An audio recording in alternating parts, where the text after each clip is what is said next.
Emakhosini ngiyanibingelela namhlanje nibingelela kokukhwashube. Ngithi nje namhlanje ake ngizonibingelela zithandwa zami, zithandwa zezulu.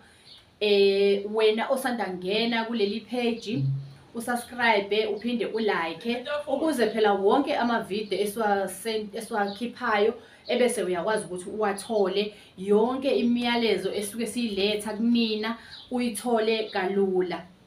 Namhlanje ngizothanda ukukhuluma nje ngalabantu abanenkinga yokuthi bona abashelwa.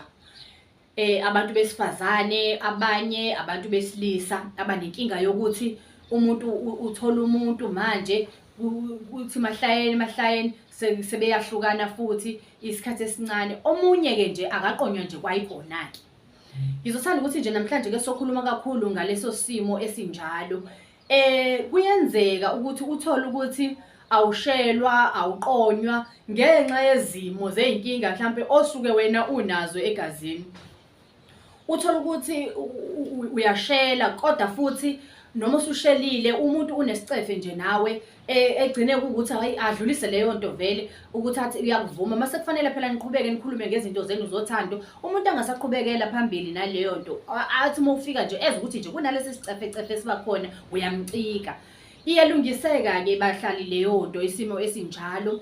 Kusuke kufanele ukuthi uthole izinto zokuziklina igazi, ugeze igazi lakho liklineke igazi lakho lichachambe isikhumba sakho ube muhle nawe uthandeke. Ngoba kwesinye isikhathi kuyawuthola ukuthi kunalezo zinkinga nje ngoba mhlambe inkinga zasemsamo, mhlambe yinkinga zokwenziwa kakhulu kubangwa ukuthi izinto ezenziwayo abantu. Uthola ukuthi mhlambe wena unesichitho nje esikhona esikuwena. Mhlawumbe uthola ukuthi kwasemzimbeni wakho umzimba nje wakho kunephunga elibi ngomzimba wakho njena nathi ugezile wena kodwa nje kukhona iphunga njena elithanda ukungabi lihle kahle. Sithi ke thina ngapha iququ. Uthola uneququ nje wena kodwa ugezile wagcoba izinto zakho ezinuka kahle njenganabantu bonke kodwa uthola ukuthi nje wena nje kunale liphunga lakho nje wedwa elihlale likhona kuwena. Umuntu engazathi noma uthi uyangena endlini eze ukuthi hayi kukhona usibanibani manje ukuthi umuntu osekujwayela ikhona usibanibani ngoba uzwa iphunga elikuwena. Siyalungiseka isimo sezinto ezinjalo. So uthola izinto zokugquma, uthola izinto zokugeza uphalaze ube muhle nawe usuke lento lena ngoba usuke ungayona into ozalwe nayo leyo. Angeke uzalwe nephunga elibi. Umuntu nomuntu uzalwa enenhlanhla yakhe khona. Lento lena ikufika ngokukhula ngokuhamba kwesimo sakho. Uthola ukuthi mhlambe kwenziwe ukuthi abazali bakho bangabi nayo into enhle ezoqhamuka ngawe. Mhlambe uma wakho umuntu umfela umona lokuthi uma ukuthi umfana angabi namolokazana, uma ukuthi uyintombazane kungangeni inkomo ekhaya ngoba phela naku phela wena uyisigwadu awushelwa.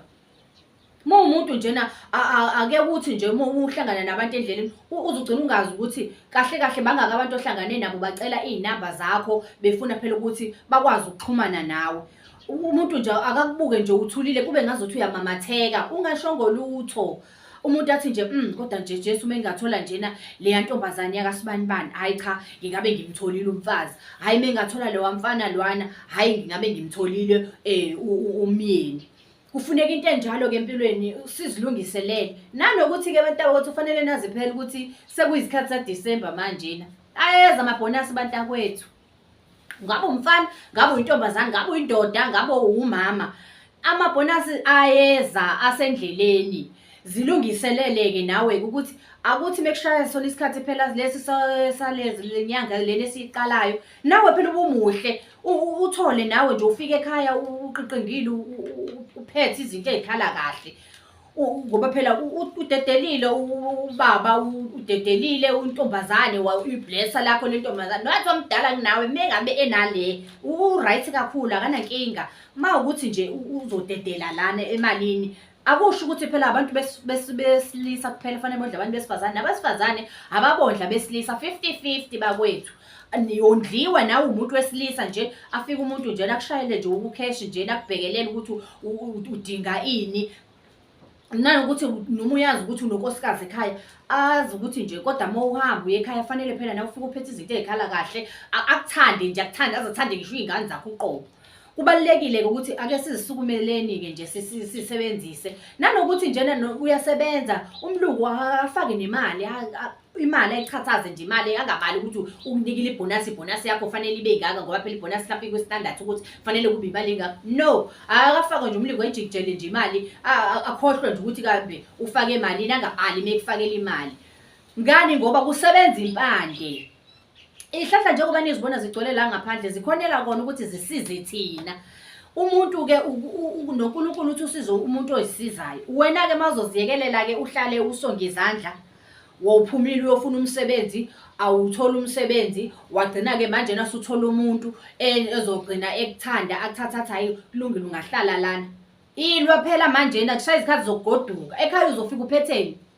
Ngoba phela njengoba uhlele endaweni, abahlali la omakhelwane basemakhaya ngakini bayazi ukuthi uyasebenza. Wena uzofika ulengise izandla nje ungaswenkile, ungekho muhle, kodwa kade wena ungekho bekazi ukuthi wenzani. Awuthi uma ufika kube ngazi ukuthi uyasebenza ubungasebenzi indawo. Ngenxa yokuthini? Kudlala ikhubalo, umuntu ededela imali kuwena. Ukhona-ke abantu akwethu umuthi ukuthi nje uthandeke, ugezeke igazi, ushelwe phela. Ushele phela. Abawuye kuba umdinanja wena umuntu mekubuka wena masana abe nesicefe njena angafuni ngisho ukubheka emehlweni. Qaqeka nje uthola izinto nje zikusebenza imithi. Ube muhle uthandeke. Umuntu azayishelele wena umuntu wesilisa afike kuwena azokushela umuntu wesifazane. Akutshela ukuthi uyafa ukukuthanda. Iba muhle-ke mntakwethu sokuDisemba manje silungiseleleni-ke. Omakhosi mebekhuluma bakhulumela kona ukuthi nisizakale. Thatha okubonayo ukuthi uyakudinga, ukuyeka ongakudingi ukuze usizakale empilweni, ngoba sikhonela kona ukuthi sinisize kuzona zonke iy'nkinga eninazo, sinixwayise kuzona zonke izimo enibhekana nazo emakhaya, yisemsebenzini, kuyona yonke indawo. Kuyayibhekelelwa emhlabeni, awuhlali nje uphumule ukuze izinto zakho ziqhubekele phambili. Ilwa nezimo, ungahlali. Ngikuthiwa hamba phezu kwesimo engathi akwenzakalanga lutho. Kusho ukuthi hamba phezu kwesimo kodwa futhi uphinde usibhekelele nawe izinto zokulekelela phela igazi lakho. Ungasahlali nje ukuthi nje ngoba uyazi ukuthi wena wawuzaliwe wena umuhle konke kuhamba kahle. Cha, abalali la ngaphandle uthunyelwa ngezichitho ngalana, wokhuphe ngapha, izona zonke izinto.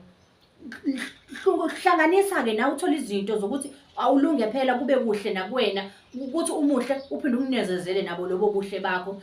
Ngiyabonga kakhulu nisazobukela endaweni zonke lapho enibukela nikhona.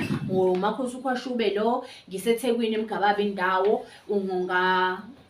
WhatsApp, uFacebook, uTikTok, uYouTube, ngikhona ngiyatholakala. Inamba yami iyona le engezansi ku-screen. Mongidinga nje uyangithinta. Makwenzekile wafona mhlawumbe ngibhizi, uzongena ku-WhatsApp uthumele khona ushiye umyalezo wakho. Mase ngithola isikhathi ngiyabuyela kuwena ngiyakuphendula, uyasizakala enkingweni ozoba onayo. Makhosi.